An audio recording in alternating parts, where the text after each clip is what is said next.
Hi, I'm Darby Photos with Isle of Yarn Knitwear Design, and today I wanted to show you how I do stranded colorwork knitting because I believe it's a little bit different than the way most people do it, but it works really well for me in case you wanted to give this a try. The crux of it is that I weave the colors in on the back as I go, which helps me with my tension and keeps things really tidy. One of my test knitters mentioned that she was uncomfortable with the long floats in the back of a sweater I was having her test knit, and so it occurred to me that perhaps this video would be helpful. So let me show you how I do this, and then we can talk about the benefits of this process and the drawbacks. So I'm going to take my first stitch and I grab, right now I'm going to use this light gray. This is a very simple 2-color design. I've used this process with up to 4 colors, but for the sake of the demonstration today, I'm only using 2.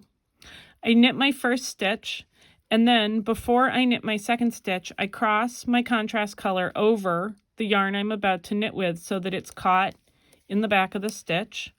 I take my stitch, I put the needle into the next one, and then I cross the yarn back over. So once again, it's caught. On every stitch, I cross the yarn over before I knit until I'm ready to switch colors. And then I simply drop the first color, pick up the second color, knit my stitch, and before I knit another one, I cross the first color over, knit my stitch, cross it back for the next stitch. This way, every time I knit a stitch, the color that would have floated is now caught. It prevents the floats and it helps keep the tension. And this allows me to work with a lot more colors without having great big floats in the back of my work. You can see that it's all woven in. So let's talk about the benefits and the drawbacks of this system. This is a 3-color sweater. And so you can see, I would say the benefits here are that I find the tension to be really consistent. I don't have the itchy floats in the background that often bother people. What are the drawbacks though? So the first drawback is that it is slower than not weaving in the yarn. But my attitude on that is that we're knitters. If we were in a hurry, we would go out and buy a sweater. It would probably be cheaper anyway. So we might as well take our time and enjoy the process. The next drawback is this is a sweater that is not finished yet and has not been blocked. So you can see that I get ridges that are especially visible where I have large sections of one color.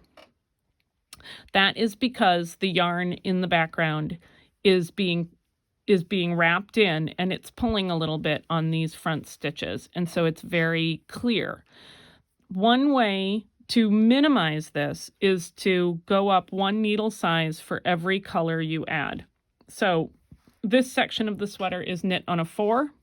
This 2-color section is knit on a 5. And where I have 3 colors, it's knit on a 6. Now, obviously, this is easiest if you have one of those needle systems where you can change out the tips, but that does really help. The other thing I have to say about that is that this sweater was knit a long time ago and has been worn and blocked many times, and all those ridges are gone. Once you block it and wear it a few times, it all smooths out and evens out. So then the last drawback of this process that I would talk about, and actually I'm going to show you on this first sweater, is that sometimes when you're knitting with 2 very different colors, like navy blue and white, if your tension gets too loose, the background color can show through because it's woven in. The best way to avoid that is to make sure that you maintain a nice snug tension. Those things don't show up very much when it's not super loose. And so I feel like this is the best system for me. I use it on every sweater. It's nice and tidy. It gives me very consistent results. And now that I've had some practice, it's working great. I hope this video is helpful. If you have any questions, feel free to contact me.